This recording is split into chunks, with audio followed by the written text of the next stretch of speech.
गेल्ल्या काही वर्सांत म्हणजे हो प्रश्न कितें गेल्ल्या 2 वर्सांत 3 वर्सांत न्ही, गेल्ल्या एक 15-20 वर्सांत काही प्रश्न निर्माण जाल्या. ताची कारणां वेगळीवेगळी आसा ती आमी हांगा दिल्लीं आसा.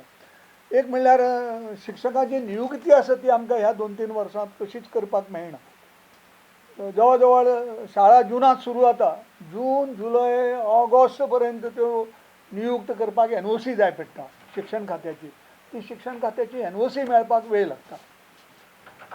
काही जाण जे सामके प्रभावी आसा ते कदाचित मंत्र्यां कडेन मुख्यमंत्र्यां कडेन राजकारण्या कडल्यान वचून त्यो NOC घेता, पूण जांकां बाबड्याचो खंयच संपर्क ना कोणा कडेन ते तशेंच उरतात आनी हातूंत नुकसाण भुरग्यांचें जाता.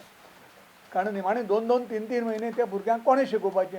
एक तर आशिल्लो शिक्षक जो आसा ताका अतिरिक्त भार दिवचो पडटा नवीन शिक्षक येयसर, आनी ज्यो संस्था सक्षम आसा त्यो कदाचित आपूण शिक्षक नियुक्त करता मानधनाच्या बेजीचेर आनी त्या प्रमाणे त्यो चलता.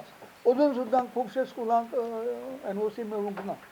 म्हणजे सरकार शिक्षणाचेर खर्च ना करता सरकारान गुंतवणूक करची. It should be investment, not just expenditure. सरकार फक्त खर्च करता, तो खर्च असो न्ही.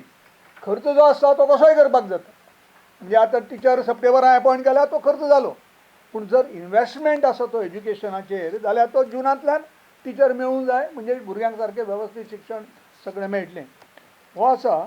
मागीर calculation of number of teachers, म्हणजे शिक्षक नियुक्ती कितली करची एका शाळेक हाजे काही नियम एज्युकेशन रुलांत आसा, शिक्षण नियमावलीत आसा. शिक्षण नियमावली प्रमाणे ते शिक्षक प्रत्येक शाळेक मेळूंक जाय. पूण अशें जायना. प्रत्येक अधिकारी थंय जो कॅल्क्युलेट करता तो आपल्याक जाय जाय तशें इंटरप्रिटेशन करता आनी आपल्याक जाय त्या तशे तशे शिक्षक दिता. त्यामुळे अनेक शाळांक अशें आसा की समज 5 शिक्षकाची गरज आसा जाल्यार ते 3 शिक्षक सुद्दां मेळना, अशी परिस्थिती आसा. मागीर अशे परिस्थितींत हायस्कुल्स आनी शाळा चलपाच्यो कश्यो.